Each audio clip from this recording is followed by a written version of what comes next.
faut comprendre que le salaire, c'est une solution de court terme.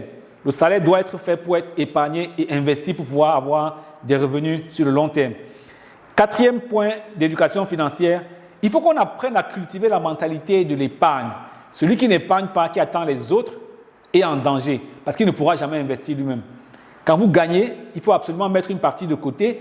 Comme nos grands-parents faisaient chaque fois qu'on récoltait le maïs, on mettait une partie de côté pour la semence, une partie de côté pour couvrir la période jusqu'à la prochaine récolte.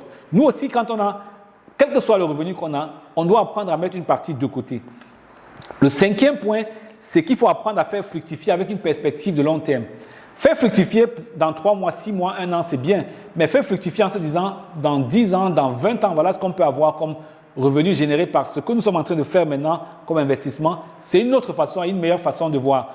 Donc, il faut qu'on apprenne, sur la base de ces quelques éléments, à parler d'argent, à se projeter en matière d'argent, à avoir des attitudes nouvelles en matière d'argent. C'est vraiment important de prendre le temps de parler d'éducation financière en famille et globalement, à Dark Business Coaching, nous avons ce qu'on appelle le parcours Sérénité Financière 365, nos différents programmes et nos chaînes.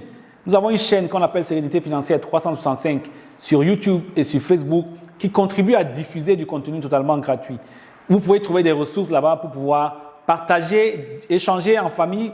Voilà, regardez une vidéo ensemble, discuter, comprenez ce que c'est que le budget familial, comment est-ce qu'on fixe des objectifs financiers. Vous allez retrouver tout cela dans nos chaînes et dans nos différents programmes. Que ce soit des programmes totalement gratuits ou même pour ceux qui ont les moyens, comme la plupart de nos clients, de venir solliciter formellement cela. Mais il faut qu'on donne une place à l'éducation financière dans nos familles.